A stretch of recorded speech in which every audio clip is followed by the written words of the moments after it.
மாமன்னன் படத்தில் தனது சீரியஸான கதாபாத்திரம் பெற்று தந்த நல்ல வரவேற்புக்கு பிறகு வடிவேலு காமெடியனாக நடித்த சந்திரமுகி 2 பெரியளவில் பேசப்படவில்லை. 2 ஆண்டு இடைவெளிக்கு பிறகு ஒரு முழுமையான காமெடி ரோலில் மீண்டும் வடிவேலு களமிறங்கியுள்ள படம்தான் ஏங்கர்ஸ். இன்னொரு புறம் மதகஜராஜா வெற்றிக்கு பிறகு சுந்தர் சி இயக்குனராக களமிறங்கியுள்ள இப்படம் வின்னர், லண்டன், கிரி படங்களிலிருந்த சுந்தர் சி வடிவேலு மேஜிக்கை திரும்ப கொண்டு வந்ததா என்று பார்க்கலாம். அரசன்கோட்டை என்னும் ஊரில் உள்ள ஓர் அரசு பள்ளியில் படிக்கும் மாணவி திடீரென காணாமல் போகிறார். அதே பள்ளி ஆசிரியையாக பணிபுரியும் சுஜி, கேதரின் தெரசா மாணவி குறித்தும் அப்பள்ளியின் தாளாளர்கள் மைம் கோபி, அருள்தாஸ் செய்யும் சட்டவிரோத தொழில்கள் குறித்தும் முதல்வரின் தனிப்பிரிவுக்கு புகார் செய்கிறார். இதனையடுத்து அந்த பள்ளிக்கு ஆசிரியராக ஒரு போலீசார் அண்டர்கவர் ஆபரேஷனுக்கு அனுப்பப்படுகிறார். அதே பள்ளிக்கு புதிய பிடி மாஸ்டராக வருகிறார் சரவணன். சுந்தர் சி அங்கு வேலை செய்யும் மற்றொரு பிடி மாஸ்டர் சிங்காரமும் வடிவேலு கணக்கு வாத்தியாரும் அவருக்கு நட்பாகின்றனர்.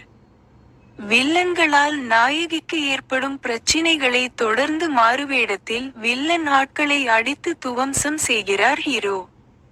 ஹீரோவின் நோக்கம் என்ன, காணாமல் போன மாணவிக்கு என்ன ஆனது என்பன போன்ற கேள்விகளுக்கு பதில் சொல்கிறது ஏங்கர்ஸ் திரைக்கதை. தனது படங்கள் யாருக்கானவை? அவை யாரை திருப்திப்படுத்த வேண்டும்? எதை எல்லாம் வைத்தால் அவர்கள் ரசிப்பார்கள்? இது போன்ற விஷயங்களை மிக தெளிவாக தெரிந்து படமெடுப்பவர் சுந்தர் சி. அதே ஃபார்முலாவை இந்த படத்தில் கச்சிதமாக பயன்படுத்தியிருக்கிறார். முதல் பாதியை பொறுத்தவரை கதாபாத்திரங்களின் அறிமுகம், வில்லன்களின் பின்னணி, அவர்களுக்கும் ஹீரோ கேங் குமான மோதல் என போரடிக்காமல் செல்கிறது. ஆனால் நகைச்சுவையை பொறுத்தவரை ஓரிரு இடங்கள் தவிர பெரிதாக எடுபடவில்லை. ஆனால் இரண்டாம் பாதியில் படம் கிட்டத்தட்ட ஒரு லோ பட்ஜெட் மணி ஹேஸ்ட் பாணிக்கு மாறிய பிறகு பெரும்பாலான காமெடி காட்சிகள் சரவெடி ரகம். குறிப்பாக வில்லனின் வீட்டில் வடிவேலு சுந்தர் சி நுழையும் இடம், சார்லஸ் என்ற கேரக்டரில் மாறுவேடத்தில் வடிவேலு வில்லன் வீட்டுக்கு செல்லும் இடம், கிளைமாக்ஸுக்கு முன்பாக பெண் வேடத்தில் வடிவேலு செய்யும் அலப்பறை என பல நகைச்சுவை காட்சிகள் கைகொடுத்திருக்கின்றன. இதுவே இப்படத்தை காப்பாற்றவும் செய்திருக்கின்றன. வெறும் நகைச்சுவை மட்டும் இல்லாமல் லாஜிக் மீறல்களை தாண்டி இரண்டாம் பாதி திரைக்கதையை சுவாரஸ்யமாகவே அமைத்திருக்கிறார் இயக்குனர். ஹீரோவாக சுந்தர் சி தனக்கு என்ன வரும் என்பதை உணர்ந்து அதற்கு வேண்டியதை சரியாக செய்திருக்கிறார். காமெடியனாக வடிவேலுவின் கம்பேக் என்று இப்படத்தை தாராளமாக சொல்லலாம். வயதாவதற்கான அறிகுறிகள் முகத்தில் தெரிந்தாலும் வழக்கம் போல தனது அசாதாரண உடல் மொழியால் அசத்துகிறார். வழக்கமாக சுந்தர் சி படங்களில் ஹீரோயின்கள் கவர்ச்சிக்கு மட்டுமே பயன்படும் வழக்கத்தை அவரே இதில் உடைத்து கேதரின் தெரசாவுக்கு படத்தில் ஓர் அழுத்தமான கதாபாத்திரத்தை கொடுத்திருப்பது நல்ல முன்னேற்றம். எனினும் இரண்டாம் பாதியில் வரும் அந்த பாடலை தவிர்த்திருக்கலாம். வாணி போஜன் ஒரு சில நிமிடங்கள் வந்தாலும் நல்ல நடிப்பை தந்திருக்கிறார்.